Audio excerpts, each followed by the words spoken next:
Hey, what's up? Welcome back to my show. I'm so glad you're here with me today. I have a jam-packed episode for you today, and it is all about jam. And we are doing cantaloupe jam. It's a weird one, I know. It sounded really weird to me, but I first discovered it in this book, Food in Jars by Marissa McClellan. And it sounded really weird, but I gave it a try. I trusted her. And oh my god, this is so good. It is so good that I ate all of it literally in 2.5 days, okay? So that is like some next level, you know what? It's only 4 ingredients. We got cantaloupe, we got lemon. We're gonna use up this whole lemon. So lemon juice, lemon zest as well. We're gonna give it some nice citrusy flavor. Sugar, obviously, can't have jam without sugar. And what is this? This is a vanilla bean and a vanilla bean, and you can opt out of the vanilla bean and use vanilla extract if you have that instead. And if you don't have a vanilla bean lying around, I don't have vanilla beans. Well, actually I do have vanilla beans lying around in my freezer. Actually, I pick some up every time I go to Mexico, so I have a bunch of vanilla beans. But for normal people, they don't have vanilla beans. So if you're in quarantine, can't get vanilla beans, you can use vanilla extract. That works just as fine. And then an optional ingredient is pectin. I don't usually use pectin in my jams and jellies because, one, I go through them really quickly, and I like my jams and jellies kind of runny, on the runny side. So if your jam style or is to have it be more runny, then you don't need the pectin, so you can totally omit that. And that's what we're going to do today. So I'll show you how to do that, and that's it. One thing I do want to note is, you know, if you're curious about cantaloupes and what they might pair with, is I have this great book called The Flavor Bible, which shows you which flavors pair well with one another. So some of the things that they really call out for cantaloupe specifically are flavors of champagne. So I don't know how that works out, but apparently that is a really nice match with cantaloupes, as is ginger, which oddly enough, it never occurred to me. Lemon and citrusy things, so oranges, lime, lemon juice. I think that makes more sense. Cilantro is another weird one. Never occurred to me, but I do have some cilantro in the fridge, so maybe I'll try that later on and maybe post a comment and let you know how that goes.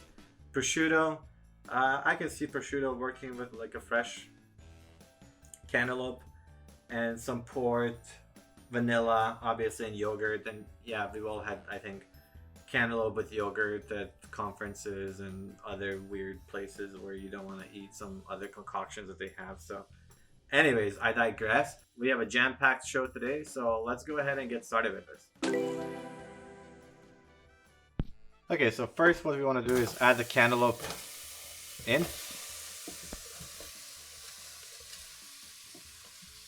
Next, we add in our sugar here. And because I had my vanilla bean frozen, I'm gonna put it in afterwards. Now we want to give it a stir, combine everything here. I mixed in brown sugar and white sugar. I really like the flavor of the brown sugar, but you could use either one of these. So the next step here is we want to add in our vanilla bean and the vanilla beans themselves. So we want to split it open. We want to get these vanilla beans out, and we want to dunk that in there, bring it to a full boil for 10 minutes. Stir these, combine. It already smells really, really, really good.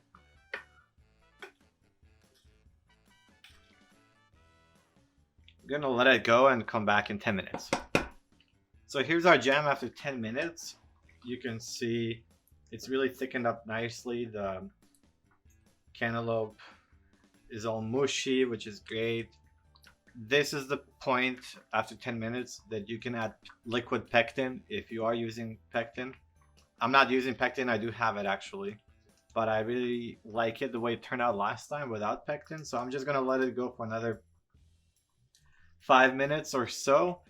But in the meantime, what we want to do is add lemon juice here, and we want to add that zest of that one lemon, right? So we want to add that in there, stir to combine, and we're going to let it cook for another 10 minutes. And you can see this is starting to thicken up nicely. What you can do to get it to naturally thicken up is you could take an immersion blender to this and blend it all together to get a really nice, even jam. And that's what I'm going to do. So we're going to let this go for another 10 minutes or so. And I'm going to take out this vanilla bean here. And you can see all the seeds are now gone out of it. And they've been absorbed into the jam. And the whole thing, the whole kitchen smells amazing right now. So I'm going to let this go and we'll come back.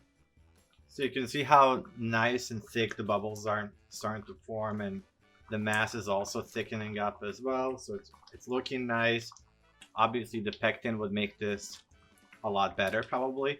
But what I'm going to do is I'm going to blend it right now. And let's see how it turns out after that.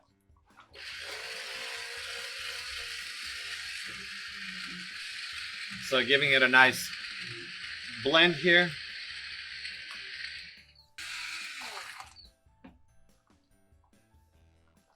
It is now done.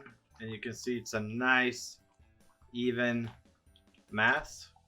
When it cools down, it's gonna set a little bit more, but not too much more. So this is the thing: if you don't like your jam runny, make sure you use liquid pectin. But if you're fine with this consistency, then you're good. So we're gonna let this cool off just for a little bit, and I'm gonna can it. So once the jam is cool enough, we want to get that into our little jars here. So just gonna get that there. This is a 1/4 cup ladle or a cup measure. So that's 2/4 cups, so half a cup into each one of these. Let me put a lid on it. Screw on a cap lightly.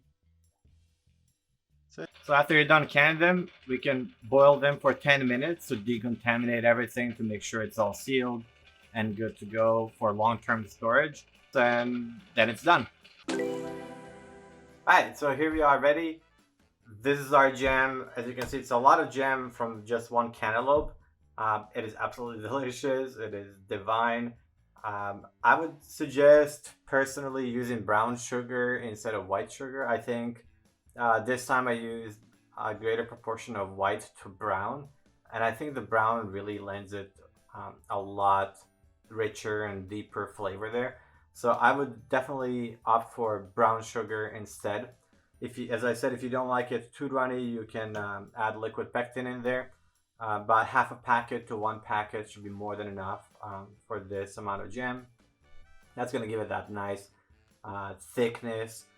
As is, it's really good on croissants. It's really good on English muffins, and it's great with peanut butter. I love it with that. If you need a more detailed instructions on how to can and how to process your jars, take a look at a video down in the description. I'm going to link to it. It's my canning and food processing video. So that's going to give you a little bit more details on how exactly to can, why you should can, and some things to watch out for, some pitfalls, etc. Hit that subscribe button if you haven't done so already. If you want to be alerted to new videos, I'm going to post a new one every week. If you heard that, or I don't know if the microphone picked that up, but those are the jars popping. So that means they're creating a seal. And that means that this jar is now safe for storage out in the cabinets as opposed to in the refrigerator. So that's a good sound if you've heard that. In any case, hit that like, give me a subscribe please, and check out some of my other videos, and I hope to see you again next week.